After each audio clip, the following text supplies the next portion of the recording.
Slingshot pants வந்து அடிக்கடி cut ஆகுதா? குறிப்பாக பவுச்சுக்கு பக்கத்தில் உங்களோட பேண்ட் கட் ஆகுது, இல்லை ஃபோர்க்கு கிட்ட பக்கத்தில் உங்களோட ஸ்லிங்ஷாட் பேண்ட் வந்து கட் ஆகுது அப்படின்னா இந்த வீடியோ உங்களுக்கான தான். வீடியோவை ஸ்கிப் பண்ணாமல் ஃபுல்லாக பாருங்கள். பேண்டு கட் ஆகிறதுக்கான ஒரு 10 ரீசன் என்ன அப்படிங்கிறத இந்த வீடியோவில் நம்ம அலசுவோம்.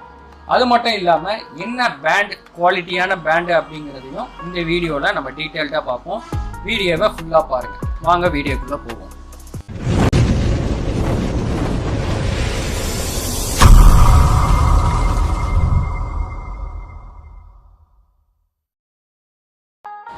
உங்கள் ஸ்லிங்ஷாட் பேண்டு வந்து ஃப்ரீக்வெண்ட்டாக கட் ஆகுது அப்படின்னா அதுக்கு வேரியஸ் ரீசன் இருக்குது. அந்த வேரியஸ் ரீசனை ஒன் பை ஒன்னாக நம்ம இந்த வீடியோவில் அலசுவோம்.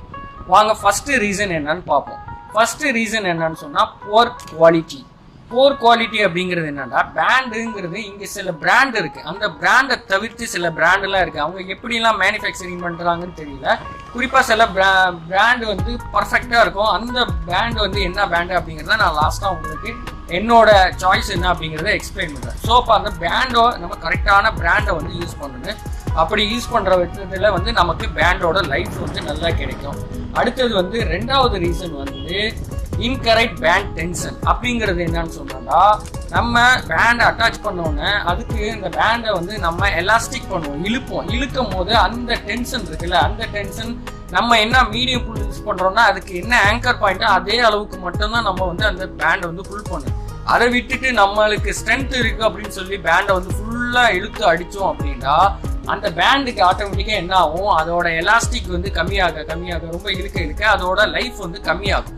அதனால சீக்கிரம் வந்து பேண்ட் வந்து கட் ஆகும். அடுத்தது மூணாவது ரீசன் என்னன்னு சொன்னால், ப்ராப்பர் அட்டாச்மெண்ட் இல்லாமல், அதாவது பவுச்சில் வந்து ப்ராப்பர் அட்டாச்மெண்ட் இல்லாமல் ஒரு சைடு வந்து கூடவும் இன்னொரு சைடு கம்மியாகவும், இல்லை ரெண்டு சைடுமே ப்ராப்பராக அட்டாச் பண்ணாமல், இல்லை பேண்டுக்கு வந்து நம்ம போடக்கூடிய ஆம்பர் பெல்ட்டோ இல்லை வேற ஏதாவது ரப்பர் பேண்ட் யூஸ் பண்ணுறீங்களோ அது வந்து அதிகமான ரவுண்டு நீங்கள் போடுறது, ஒரு 5 to 6 ரவுண்டு இருந்தாவே போதும். அந்த பேண்ட் அட்டாச்மெண்ட்டுக்கு பவுச்சு அட்டாச்மெண்ட்டுக்கு எப்படி பண்ணுறது அப்படிங்கிறத நீங்கள் பார்த்துங்க. அது தப்பாக இருந்துச்சுனாலும் சீக்கிரம் வந்து பேண்ட் வந்து கட் ஆகும். அடுத்தது மூணாவது ரீசன் வந்து ராங் டைப் பேண்டு. இது எப்படின்னு சொன்னாண்டா, கரெக்டாக சொல்கிறதுன்னா ராங் டைப் பேண்டுனாவே ஏற்கனவே நான் ஃபஸ்ட்டு சொன்ன மாதிரி தான், ஸ்லிங்ஷாட்டுக்கு இருக்கக்கூடிய பேண்டை தான் நம்ம கரெக்டாக யூஸ் பண்ணலாம். அதை விட்டுட்டு யோகாவுக்கு உள்ள பேண்டோ இல்லை வேற எதுக்காக எலாஸ்டிக்கு உள்ள பேண்டெலாம் இருக்கும், அந்த பேண்டை வந்து நம்ம ஸ்லிங்ஷாட்டுக்கு யூஸ் பண்ணாவோ வந்து சீக்கிரம் வந்து பேண்ட் வந்து கட் ஆகும். நெக்ஸ்ட்டு அஞ்சாவது பாயிண்ட் வந்து ஷூட்டிங் அட் ஹார்ட் சர்ஃபேஸ். இல்லை ஏதாவது ஒரு ஹார்ட் சர்ஃபேஸை நம்ம டார்கெட் பண்ணி அதை உடைக்கின்னு அப்படின்னு சொல்லிட்டு நம்ம என்ன பண்ணுவோம், பேண்டை வந்து ப்ராப்பராக மெயின்டைன் பண்ணாமல் இஷ்டத்துக்கு இழுத்து இஷ்டத்துக்கு அடிச்சுக்கிட்டு இருப்போம். அப்போங்கும் போது ஆட்டோமேட்டிக்காக அதோட எலாஸ்டிக் வந்து ரொம்ப கம்மியாகி அதோட லைஃபும் கம்மியாகி அது என்ன ஆகும், பேண்ட் வந்து சீக்கிரம் வந்து கட் ஆகிடும்.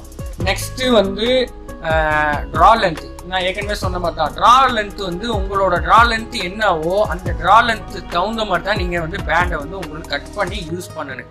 நீங்கள் பேண்டு நீங்கள் என்ன சொல்கிறது ரெடிமேடாக வாங்கினாலும் சரி, உங்களோட ட்ரா லென்த் என்ன அப்படிங்கிறத நீங்கள் ஒவ்வொருவரும் ஸ்லிங்ஷாட் யூஸ் பண்ணுற ஒவ்வொரு ஆளும் உங்களோட ட்ரா லென்த்து தெரிஞ்சுக்கணும். அதுக்கு நம்ம ஆல்ரெடி வீடியோ போட்டிருக்கோம், ட்ரா லென்த்தை எப்படி வந்து மெஷர் பண்ணுறது அப்படிங்கிறது. அந்த வீடியோவை பார்த்து நீங்கள் தெரிஞ்சுங்க.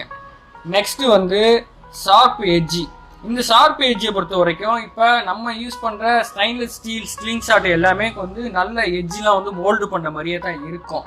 அந்த சிஎன்சி மிஷினில் போட்டு அதுக்கு ஷார்ப் எட்ஜெலாம் வந்து இல்லாத மாதிரி தான் பண்ணியிருப்பாங்க. இல்லை நீங்கள் நார்மல் வுட்டன் ஸ்லிங்ஷாட் யூஸ் பண்ணுறீங்க, ஓன் மேனுஃபேக்சரிங் ஏதாவது நீங்களே ரெடி பண்ண ஸ்லிங்ஷாட் யூஸ் பண்ணுறீங்களா, அதோட 4K எட்ஜி வந்து ரொம்ப ஷார்ப்பாக இருந்துச்சுன்னா பேண்ட் வந்து சீக்கிரம் வந்து கட் ஆக தான் செய்யும். இதுவும் ஒரு காரணம் தான். அதுக்கப்புறம் ரொட்டேட்டிங் பேண்டு. அதாவது பேண்டு நம்ம ஒரு வாட்டி நம்ம ஹிட் பண்ண பிறகு பார்த்தீங்கன்னா பேண்டு வந்து ஆட்டோமேட்டிக்காக ரொட்டேட் ஆகி இருக்கும். அந்த பேண்டை ரொட்டேட் ஆகி இருக்கிறத நீங்கள் மறுபடியும் கரெக்டாக நார்மல் அதோட லெவலுக்கு வந்த பிறகு தான், நார்மல் மூடுக்கு வந்த பிறகு தான் நீங்கள் மறுபடியும் அடுத்த ஷாட்டை ஹிட் பண்ணு. அந்த ரொட்டேஷன்லேயே வச்சு மறுபடியும் வந்து நீங்கள் ஹிட் பண்ணக்கூடாது. அப்படி ஹிட் பண்ணாலும் உங்களோட பேண்டோட லைஃப் வந்து கம்மியாகும். நெக்ஸ்ட்டு இன்னொரு பாயிண்ட் என்னன்னு சொன்னால், இது வந்து ரொம்ப காமனான ஒரு பாயிண்ட் தான், என்விரான்மெண்டல் சேஞ்சஸ்ஸு அது ஃபேக்டர்ஸ்லாம் இருக்குது. இப்போ ஓவர் கூலிங்காகவும் இருக்கக்கூடாது, ஓவர் ஹாட்டாகவும் இருக்கக்கூடாது. இந்த காரணத்தினாலையும் உங்களுக்கு வந்து ஸ்லிங் ஷாட் வந்து பேண்ட் வந்து கட் ஆகிறதுக்கு வாய்ப்பு இருக்குது. அதாவது அதோட ஹியூமிடிட்டி ஸ்டோரேஜ் வந்து லெஸ் தென் 70%க்கு கீழே வந்து இருக்கக்கூடாது. அப்போ நம்ம வைக்கிறத வந்து அந்த மாய்ஸ்சரைசர்னு சொல்லுவோம், ப்ரூஃப் பேக் இருக்கு பார்த்தீங்களா, காற்று போகாத பேக்கில் தான் நம்ம போட்டு ஸ்லிங் ஷாட் பேண்ட்ஸ்லாம் வந்து சேல்ஸ் பண்ணுறோம். அந்த மாதிரி காற்று போகாத பேக்கில் போட்டு நீங்கள் வச்சுருக்கீங்க. யூஸ் பண்ணுற வரைக்கும் ஓகே, யூஸ் பண்ணலைன்னா பேண்டை ஸ்டோர் பண்ணுறது இந்த மாதிரி இதில் ஸ்டோர் பண்ணிங்கன்னா இந்த என்விரான்மெண்டல் சேஞ்சஸ்னால உங்களுக்கு வந்து பேண்ட் வந்து சீக்கிரம் கட் ஆகாது.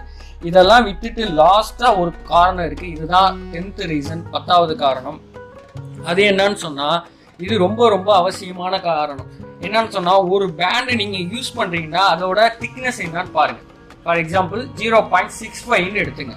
அதுக்கு என்ன ஸ்டீல் பால் அம்மோ யூஸ் பண்ணு, அந்த அம்மோ தான் நீங்கள் யூஸ் பண்ணுங்க. அதை தவிர்த்து அதுக்கு கூடுதலாகவோ கம்மியாகவோ அம்மோ யூஸ் பண்ணிங்கனாலும் பேண்டோட லைஃப் ஆட்டோமேட்டிக்காக குறைய தான் செய்யும். ஃபார் எக்ஸாம்பிளுக்கு இப்போ நம்ம ஒரு ரீசன் சொல்கிறேன். 0.65லேருந்து 0.75 வரைக்கும் இந்த திக்னஸில் இருக்கக்கூடிய பேண்டுக்கு நீங்கள் என்ன ஸ்டீல் பால் யூஸ் பண்ணலாம்னா 8 mm யூஸ் பண்ணலாம்.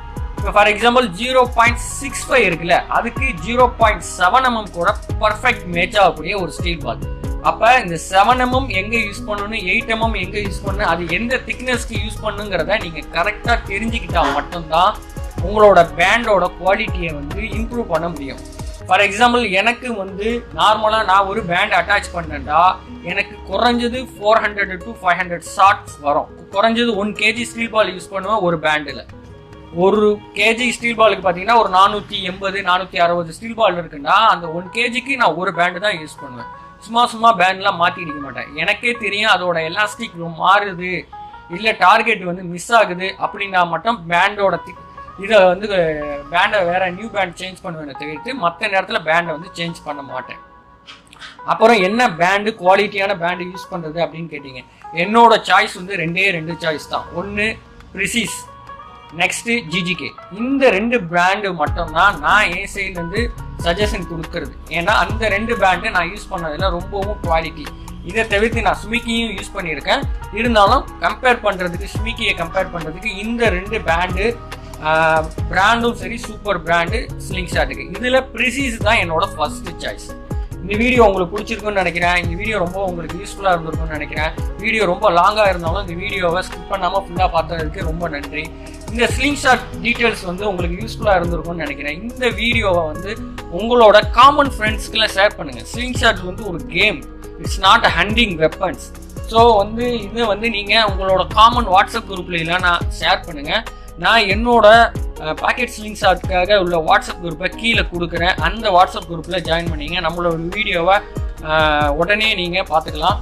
நம்ம நோட்டிஃபிகேஷன் வராகட்டின்னு சொல்லி வாட்ஸ்அப் மூலியமாக நீங்கள் டைரெக்டாக நம்மளோட வீடியோவை லாகின் பண்ணி பார்த்துக்கலாம். அதனால் வாட்ஸ்அப் குரூப்பை கீழே கொடுத்துருக்கேன், அதில் உடனே ஜாயின் பண்ணிங்க. இந்த வீடியோ பிடிச்சிருக்குன்னு நினைக்கிறேன். பிடிச்சிருந்தா லைக் பண்ணுங்கள், ஷேர் பண்ணுங்கள். நம்ம சேனலுக்கு இது வரைக்கும் சப்ஸ்கிரைப் பண்ணாமல் பார்த்துட்டு இருந்தீங்கன்னா சப்ஸ்கிரைப் பண்ணுங்கள். மீண்டும் ஒரு நல்ல ஸ்லிங் ஷாட் டுட்டோரியல் வீடியோவோட மீண்டும் சந்திப்போம். Thank you for watching.